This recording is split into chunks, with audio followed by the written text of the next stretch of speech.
Fala, gente amiga, tudo bom? Eu sou Carlos Lose e esta é Batata Espacial, o seu site de cultura nerd e de cultura em geral na internet. E hoje vamos falar de mais cinema. Estamos no dia 25 de janeiro de 2024, quinta-feira, dia das estreias, né, nos cinemas, tá? E hoje eu quero falar de uma sequência, gente. Nosso Lar 2, Os Mensageiros. Isso mesmo, tá? Filme espírita, tá certo? Você tem que ir com a cabeça, se você não segue esse tipo de fé, se você não acredita em nada do que tá sendo falado no filme, né? Você tem que ir com a cabeça preparada para ver o filme, entendeu? Que o filme tem toda uma filosofia, toda uma forma de se entender as coisas, né? E eu sei lá, cara, eu gosto de ver filmes desse tipo, entendeu? Apesar de eu não ser uma pessoa muito religiosa, entendeu? É, eu acho interessante a doutrina espírita, eu acho interessante o kardecismo, tá certo? Eu acho que o kardecismo, de repente, ele tem um grau mais científico, entendeu? E ele foi muito, como podemos dizer, foi colocado muito dentro do campo da religião, porque a impressão que dá é que o Allan Kardec ele queria pesquisar, né, a vida após a morte, entendeu? Mas em termos científicos, não religiosos. Só que essa coisa, né, acaba fatalmente descambando mais para o campo religioso, né? Teve um primeiro filme, né? E eu confesso a vocês que eu achei o primeiro filme mais interessante, né? Se vocês me permitirem uma piada de péssimo gosto, tá? Péssimo gosto mesmo, até eu acho que esse segundo filme reencarnou um pouco mal, né? Mas o que que acontece? Vamos falar um pouco, né? Um pouquinho, né? Bem por alto da doutrina espírita, né? A doutrina espírita acredita que as pessoas nascem, crescem, envelhecem, morrem, né? E depois reencarnam, né? E elas têm uma missão de a cada reencarnação ir se aprimorando e e evoluindo a sua alma até você atingir um estágio de evolução total onde não é mais necessário reencarnar, né, no caso, né? E esse é um processo pelo qual todo mundo passa, entendeu? Ele tem um pouco daquela visão evolucionista, né, no pensamento que a gente tinha no século XIX, que não ocupava só a área do espiritismo, mas ocupava várias áreas, né? Um raciocínio um pouco teleológico, né, onde você tem um objetivo final a ser alcançado, um telos, né? Você via isso até no marxismo, inclusive, mas você não via só isso no marxismo e no espiritismo. Você via essa teleologia em várias correntes de pensamento. Foi uma tendência de pensamento do século XIX, né? Ali da segunda metade do século XIX, mais ou menos. Mas tudo bem, é uma questão de fé, né? A pessoa que tem fé não precisa de prova de nada. Ela acredita naquilo ou não, tá? Mas o que, que acontece? O filme, se o primeiro filme mostra, né, toda essa estrutura, né, tem uma cidade no céu chamada Nosso Lar, para onde vão as pessoas, esse negócio todo, onde as pessoas elas vão cada vez mais nascendo, vão cada vez mais evoluindo sua alma. Depois que você morre, né, você precisa se purgar de todas as maldades e rancores da sua vida, então você fica ali numa espécie de limbo ali, entendeu? Numa espécie de sombra ali com outras pessoas que também não purgaram as suas, como podemos dizer, os seus rancores, as suas raivas, né?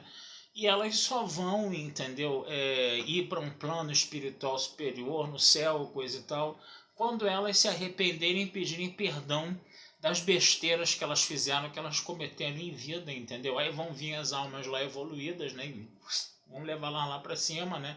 E aí elas vão começar uma missão lá em cima de semear a paz, o amor, a concórdia, né?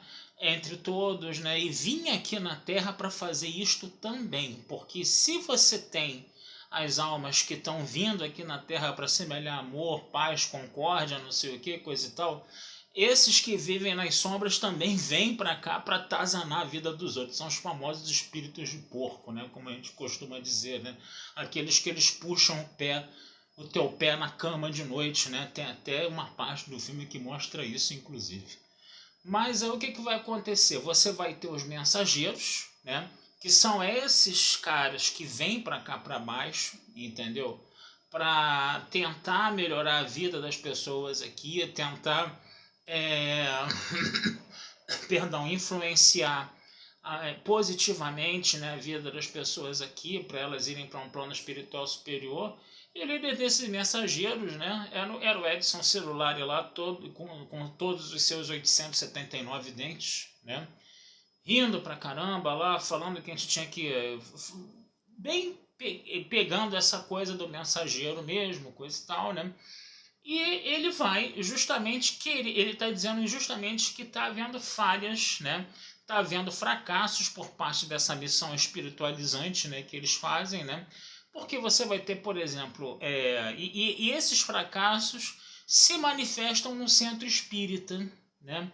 Eles acabam se manifestando num centro espírita, onde o líder desse centro espírita é um chefe de família, que é um cara que prega o amor, prega a igualdade, prega a solidariedade quando ele está conversando com os fiéis do centro espírita, mas em família ele é um cara muito duro com o filho, né? E aí a mulher não gosta disso, esse negócio todo, até que um dia ele morre, né? E fica vagando ali pelo mundo dos vivos ainda, na casa dele lá, coisa e tal, né? E ele conheceu também um cara que era médium, que também fazia, né? Como podemos dizer, psicografia, né? Mas ele cobrava uma graninha, né? Então esse cara aí já é tipo assim, uma má influência, né? E aí esses dois ficaram lá no limbo, coisa e tal, né? Esse cara era uma tremenda má influência, esse que psicografava, ele era o grande vilão do filme, ele não saía do limbo de jeito nenhum, ele ia atrás das pessoas vivas e ficava lá atazanando as pessoas vivas, ele ficou estimulando a filha do cara, filha mais velha do cara, né, do cara do centro espírita que morreu, a tentar se envenenar, mas a filhinha caçula era médium e conseguia ver ele, né? E conseguia ver o pai também, né? É um negócio assim, né? Que a gente, algumas pessoas acreditam, dizem, né, que essas coisas existem, né, coisa e tal, que as pessoas, todo mundo tem um grau de mediunidade, né? Que você tem umas que tem graus maiores, outras graus menores, né? E o filme vai discutindo essas coisas dentro dessa vibe, né? E a missão do filme, né? A grande missão do filme era justamente você restaurar, salvar esse centro espírita, entendeu? Transformar esse centro espírita num canal entre o mundo terrestre e o mundo dos céus, né? E aí os mensageiros estavam brigando lá, entendeu? Estavam lutando, né, para acabar com todas essas querelas ali desse médium que fazia as coisas por dinheiro e que depois também acabou morrendo e acabou indo para o limbo também. E aí você vai ter esses. E ele liderava um grupo, né, de almas penadas que viviam nas sombras, que iam lá para atazanar o centro espírita enquanto eles tentavam proteger o centro espírita, né?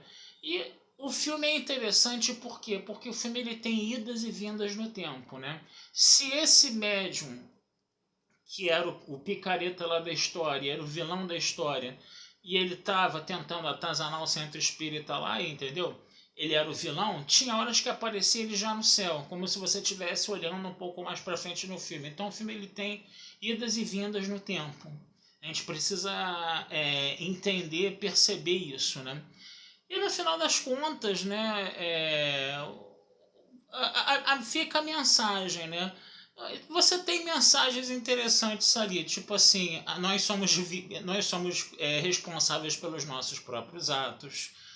Quando a gente age com rancor, com raiva, isso se vira contra a gente mesmo, né? Tem até aquelas coisas, né? Tem todas essas coisas aí que são faladas, né? Que você precisa aprender, né, a pedir perdão pelas besteiras que tu fez na vida, entendeu? Pelos erros que você cometeu com os outros na vida, entendeu? O filme ele é bem impressionante dentro desse ponto de vista. É um filme que, independentemente da fé da pessoa ou da não fé da pessoa, né, ele é um filme que faz pensar, porque é aquela coisa, né? É sempre bom você não guardar a raiva dos outros, porque a raiva ela vem contra você, embora isso seja às vezes uma coisa difícil de se fazer, né? Porque a gente está num mundo muito complicado, né? E às vezes o rancor fica mesmo, a mágoa fica mesmo, entendeu? E para você se livrar disso, você precisa ter uma baita de uma disciplina. O filme tem exemplos assim bem pesados, né? de que você jamais, que de repente qualquer ser humano em estado natural jamais perdoaria aquilo, né? Mas é necessário perdoar, entendeu? Para você, até para você ficar em paz consigo mesmo, não por você ser um hipócrita, né? Como inclusive essa alma do limbo falava, né? Você está sendo hipócrita. Teu irmão te envenenou para pegar tua mulher, entendeu? Ele falava isso para um mensageiro, né? Que acabou morrendo envenenado pelo próprio irmão para pegar a mulher dele, né? E aí é aquela coisa, né? Você às vezes, esse mensageiro voltava para ver a família, coisa e tal, e aí quando ele começava a ficar muito traumatizado com aquilo, porque deve ser uma experiência traumatizante, né? Ele voltava para o Limbus novo, né? Mas aí ele juntava forças, né? Para pensar no perdão, para pensar na harmonia, na paz, na solidariedade, coisa e tal, e voltar. O negócio não era você combater as almas do mal, as almas do limbo, entendeu? Com raiva, coisa e tal, não. O negócio era você estar ali para resgatar essas almas e levar para os céus, por mais mal e sacanagem que elas fizessem contra você. Tem que ter uma sangue frio danado para fazer isso. Por isso que eu falo, as pessoas que têm essa capacidade de perdoar, no meu ver, estão num plano superior, né? Eu não estou num plano tão superior assim, eu devo confessar. Mas eu conheço pessoas que conseguem esse tipo de perdão, tá? E que é um negócio bem interessante de se ver, entendeu? São pessoas que, sei lá, a gente sente que elas têm uma aura muito positiva, né? Eu não vou ficar aqui querendo que falando de fé e nada disso, mas são pessoas que que a gente sente que elas têm uma, como a gente pode falar, elas têm bondade dentro delas, tá? A gente sente muito isso, tá? E de repente, dentro da visão espírita, essas pessoas estariam num plano mais, né, lá para cima, mais evoluído, embora essa palavra seja muito complicada, né? Porque evolução é mudança, não é progresso, né? Mas isso é um outro papo, tá? Bom, gente, então acho que eu já falei bastante sobre o filme, tá? Vocês vão lá assistir. É um filme bom, apesar do primeiro ter sido melhor, porque o primeiro apresenta todo esse universo do espiritismo nas telonas, o que é um negócio bem interessante. E esse segundo filme desenvolve um pouco, mas fica um pouco, sei lá, uma pegada, não sei lá, mais de filme de repente de ação, né? Porque você tem os mensageiros lutando contra as almas do limbo, coisa e tal. No primeiro nosso lado essas coisas eram bem separadas, eram bem estanques, né? E nesse segundo filme não, fica uma coisa mais, como é que a gente fala, conflituosa, né? Como se você estivesse mesmo vendo um filme de enredo mais tradicional, vamos dizer assim, onde você tem mocinhos e bandidos, entendeu? Mas a ideia não é essa, esse é que é o grande detalhe. A ideia não é essa, tá? No primeiro filme ficava mais claro que não havia mocinhos e bandidos. Nesse segundo filme as coisas se confundem um pouco, embora o filme seja enfático, categórico em dizer que os mensageiros, né, não eram os mocinhos e as pessoas do limbo eram bandidas. As pessoas do limbo ainda não tinham, vamos dizer assim, reconhecido os males que elas tinham feito em vida e não tinham pedido perdão e não tinham pedido ajuda para esses mensageiros de um plano espiritual superior, né? Quer dizer, mas você tirando toda essa aura pesada de religiosidade, entendeu? É um filme interessante, né? Ele ajuda a gente a refletir um pouco, né? Até sobre o que a gente está fazendo na vida e como a gente está se comportando perante os outros também, né? E como os outros também se comportam perante a gente, né? A gente também não pode deixar de falar isso. Tá certo, gente? Então eu vou ficando por aqui, tá desejando vida longa e próspera a todos, tá? Não deixem de visitar meu site batataespacialtudojunto.com.br e futuramente vamos conversar sobre mais filmes aí com vocês, tá? Um abração, fui e até a próxima.